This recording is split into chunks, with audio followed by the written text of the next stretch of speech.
this is my new book right here. Just another installment for me. This is, I want to say it's a rough draft, but it's kind of already complete. I'm just going to add the finishing touches and all. We have the table of contents over here. Here we go. Chapter 1, South Korea. Chapter 2, Japan. Chapter 3, the Philippines. All that keeps going until we get to Chapter 18, Japan again. The next page immediately starts with Chapter 1, South Korea. That brother in Asia, that's me. I was in Korea because when I was a kid, I learned Taekwondo. That's a Korean martial art, if you didn't know.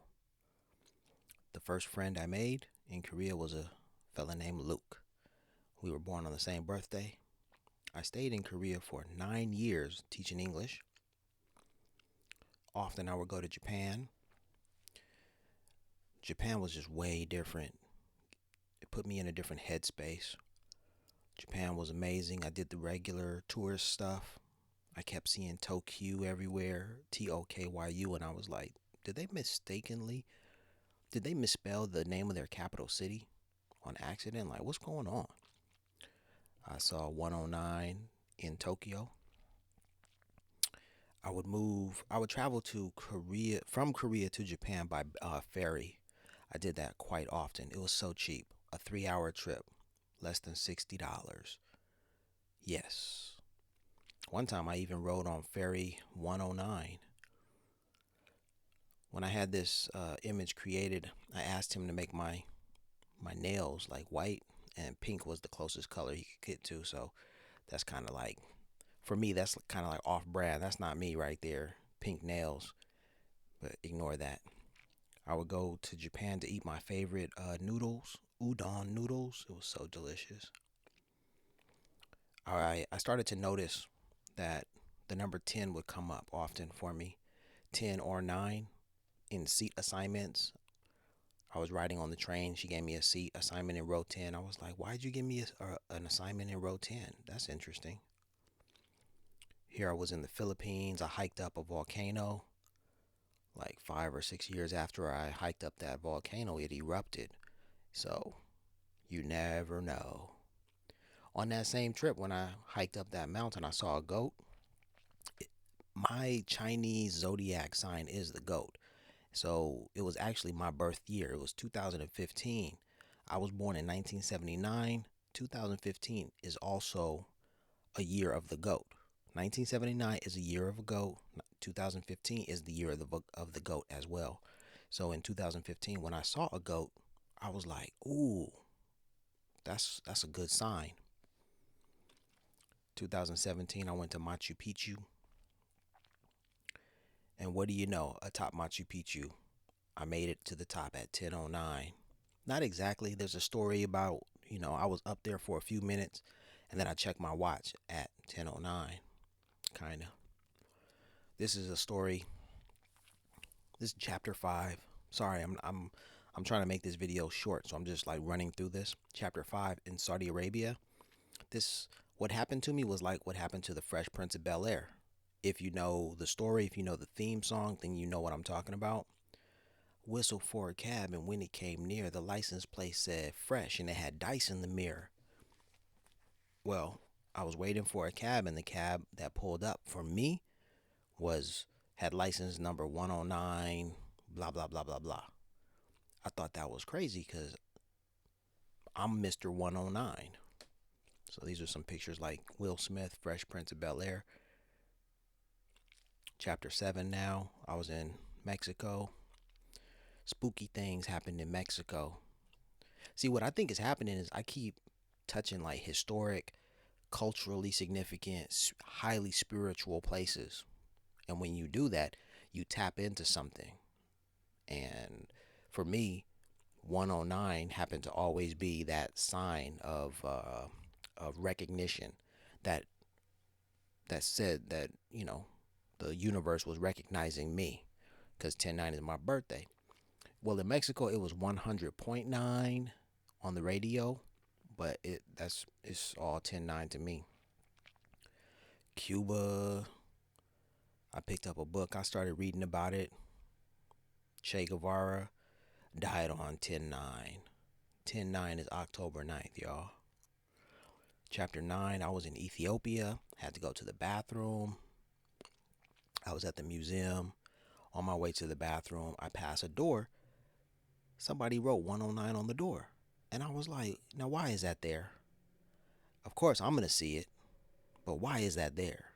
Of course, I'm going to find 109 because I'm Mr. 109, but who put it there and why? All right, chapter 6, Bahrain. I go to the hotel, get my key. I go up to drop my bags off, and I look at the television. Television was off. Satellite box above the television had number 109 on it. Like, in my room, only my room. I had colleagues who were staying at the same hotel. They did not have satellite boxes set to 109 on them. Only my room. I'm like, oh, look at this. I'm Mr. 109, so of course it was going to happen. Chapter 10, in Colombia, I go to sleep, and I happen to wake up at exactly 109 a.m. Exactly. Man, Oman. In Oman, everything happened so that I would understand why I kept seeing 109. It made sense. Everything made sense in Oman. All right. So basically, it was 7 years ago, like in this month. I'm making this video right now because we're in the month of March. But I'm talking about events that took place 7 years ago. 7, that's an important number. 7 years ago, 3 things happened that made me focus on East Africa in particular. I was in Oman, which was in the desert. Oman is not in East Africa, but it's close to it. But those events that took place, they made me focus on East Africa, even though I was physically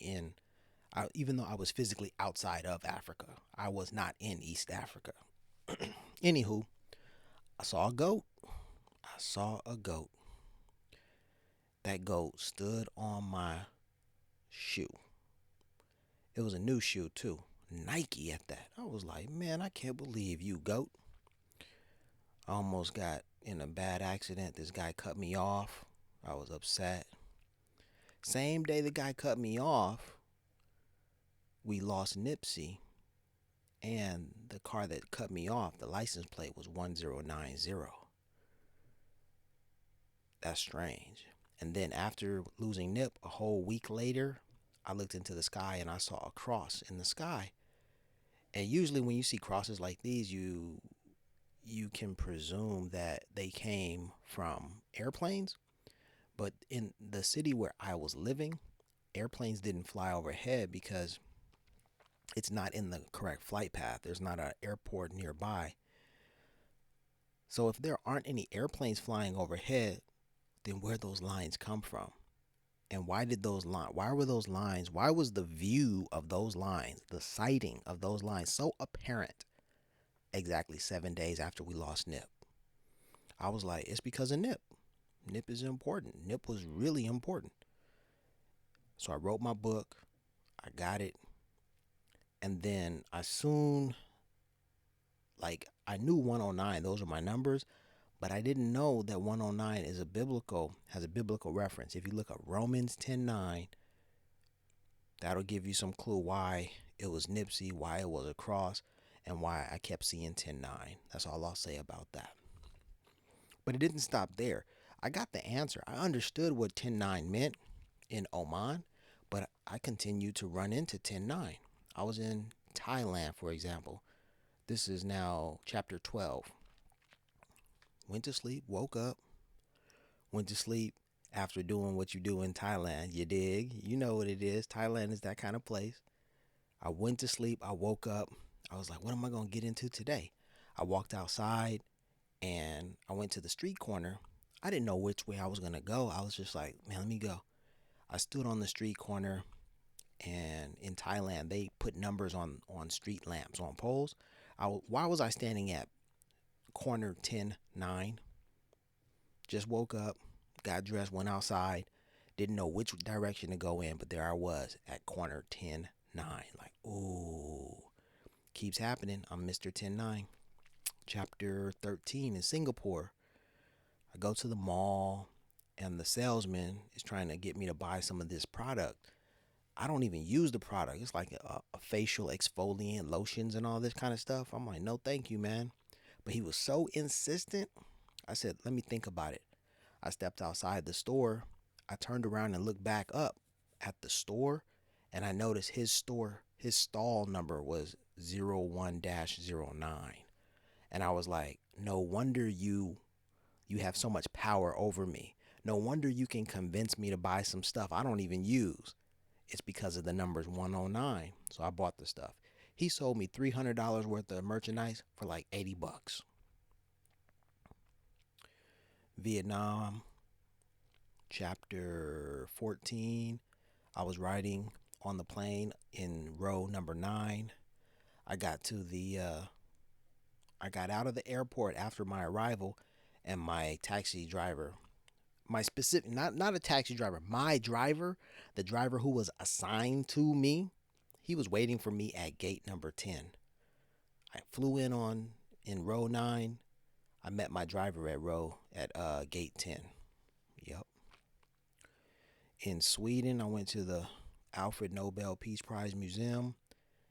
I'm on a tour. Within like 8 minutes of the tour beginning, I look in a display case behind the tour guide, and I see the number 109 written on a document from 1934. I was like, what? Chapter 16, I'm in Denmark. I was just sitting in the lobby of the hotel waiting for a taxi, waiting to leave, when I saw an advertisement for like some internet service costing like $109 or 109 Danish kroners or something. Yeah, that was wild. And then I asked the receptionist, hey, did you see what was on television? He was like, no, I was too busy, man. I didn't see it. I was like, man, I'm not imagining things here, dude. Chapter 17. I'm in Ireland having a meal. I sit down, I eat the meal, and then I get my bill, my receipt, my tab, number 109. I'm like, dude, are you serious? I'm customer number 109. I said, yeah, I'm Mr. 109. Chapter 18. I go to Japan. This just happened to me in December of 2025. I go to Japan, and I'll save the details and just cut it short. I get assigned to room number 109. So, where are you? You're at 109 right now. That's the story. That's my book. Go buy it at www.iSee109.store. Get a copy of this book. If you get the digital copy, dope. Get a printed copy, physical copy. I'll even sign it if you want. Peace and blessings, y'all. Thanks for watching. I'm out.